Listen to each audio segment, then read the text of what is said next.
Hi everyone, this is Ronald from Tikao Habat. Welcome po sa aking channel. And sa mga hindi po nakakakilala sa akin, ako po ay gumagawa ng mga Facebook tutorial, PayMaya or Maya tutorial, and Gcash tutorial. Kaya kung interested ka sa ganitong klaseng content, kindly consider to subscribe my YouTube channel and hit the notification bell button para updating sa aking future uploads. Maraming salamat po. Ang topic po natin para sa video na to ay regarding sa aking video na how to recover PayMaya or Maya account. Kasi majority sa comment doon is hindi sila makapag-recover ng kanilang Maya account dahil nakalimutan nila ang kanilang Gmail account, wala na silang access sa kanilang Gmail account, o kaya naman ay deleted ng kanilang Gmail account. Okay, ang context po natin para sa video na to ay hindi ka makapag-login sa iyong Maya account. Gusto mo itong i-recover, pero yung PayMaya, sinisend yung code via Gmail, which is wala ka ng access dun sa Gmail na yon, o kaya hindi mo na alam yung Gmail na yon. Kaya hindi mo ma-recover ang iyong Maya account. Yun yung problema natin.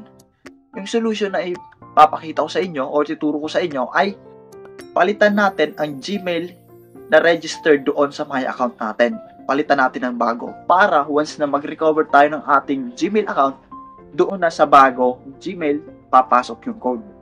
Okay? So ganun po yun. So simple lang siya, kaya turo ko sa inyo step by step. So, switch lang po ako sa aking screen recording para masundan nyo. Okay? So, by the way guys, etong PC ko na nandito, binibenta ko na siya. Ayan, sa mga around QC or Metro Manila na malapit na baka interested kayo, PM nyo lang po ako para sa specs and sa price. Thank you!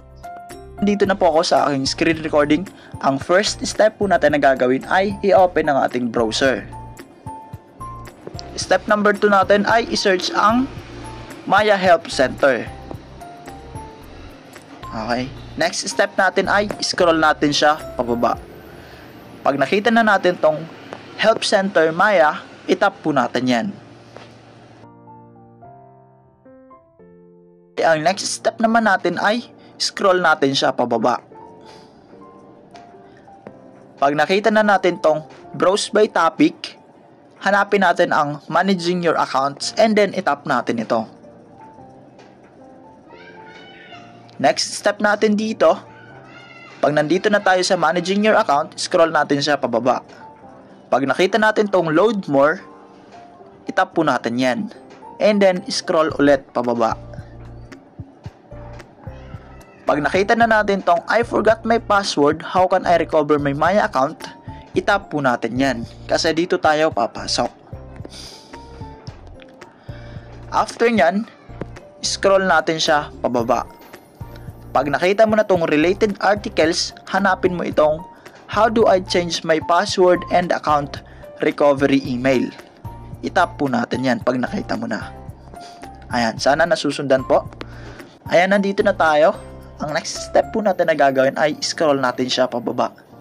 Ayan, puro scroll na tayo.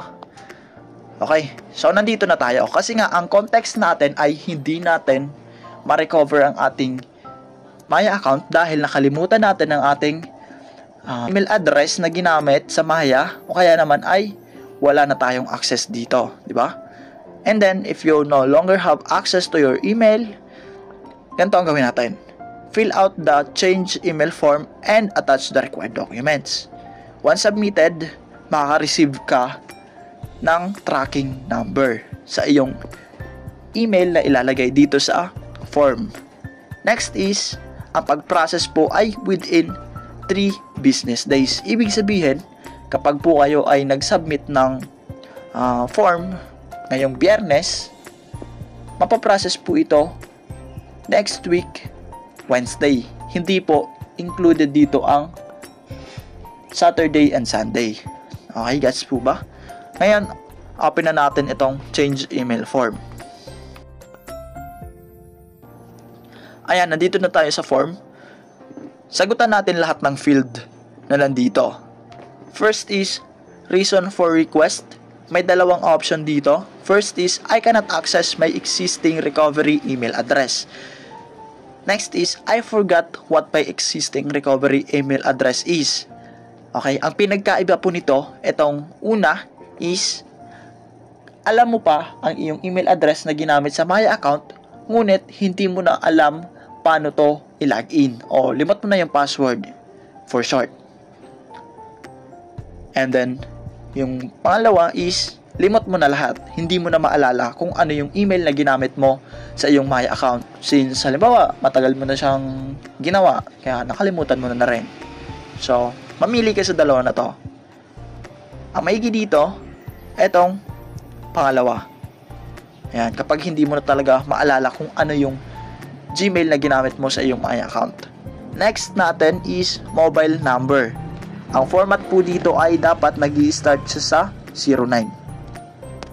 Make sure po nang ilalagay mo dito ay ang iyong Maya registered number.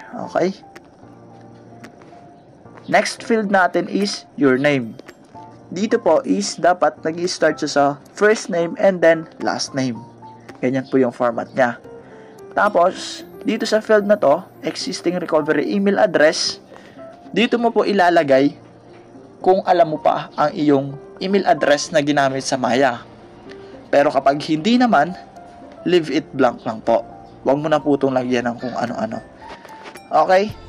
Tapos dito sa pangalawa, which is new recovery email address, dito po natin ilalagay ang email address na nabubuksan pa natin.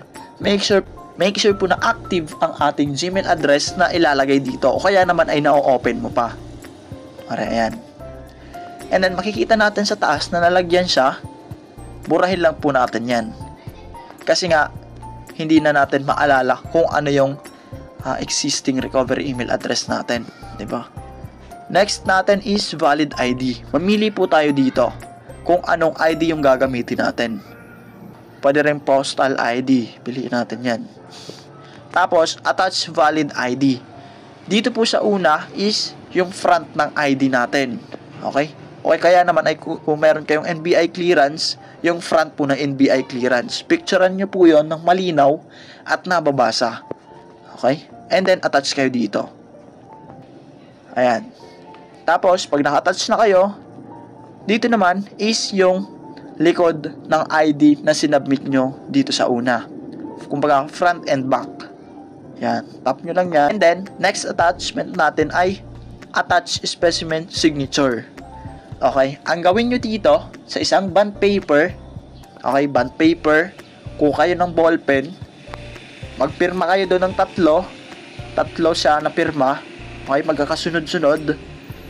Tapos, picturean nyo yon, malinaw, and then, submit nyo dito. Okay, gets po ba? After nun, meron na kayong 3 signature. Next na ipapasa natin ay attach selfie while holding the ID. Okay? Make sure po na pag take natin ng selfie, yung ID is naka-front, nababasa or nakikita yung details ng ID na hawak natin. Okay? Ganun po. Next natin is proof of SIM ownership. Dito, basahin nyo po yung notes na nakalagay sa baba. I-attach nyo po ay ang SIM bed. Di ba pag bibili po kayo ng SIM card, mayroon pong parang plastic card siya. Picturean mo po yon and then i-attach mo dito. Okay, ngayon, kapag hindi mo na alam or nawawala ang iyong SIM bed, punta po kayo sa settings. Dito, pwede nyo po itong screenshot, tapos eto na yung i-submit nyo. Ayan, screenshot nyo po ito.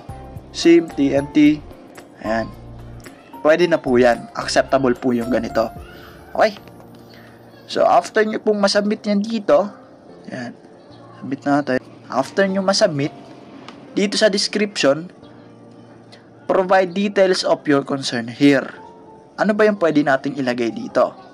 Ang pwede natin ilagay dito is, kumare, gusto mong i-recover ang iyong Maya account, ngunit nakalimutan mo ang iyong Gmail address na ginamit dito, kaya naman hindi mo ma-input yung code na sinisend ni PayMaya. Pwede mo pong ilagay yan dito. Tapos dito naman, kapag ikaw naman ay age 7 to 17, fill outan mo to. Pero kapag hindi, disregard mo na lang to. Okay? Ayan. Tapos, dito naman, check lang natin yan. Tapos, click natin tong I am human. Tapos, meron ditong CAPTCHA. Select all animals that appear alone in the image. Select mo lang yan. Ayan, 3 lang naman. And then, verify. Dahil verified ka na, submit form mo na. Okay? Tapos, expect mo dito na may magsisend sa yung email. Which is, nandun nakalagay ang tracking number. Okay? So, yun lang. Sana ay nakatulong ang video na to sa inyo. Kung nakatulong, please like and share. Again, this is Tikaw Hub. Bye-bye. Thank you.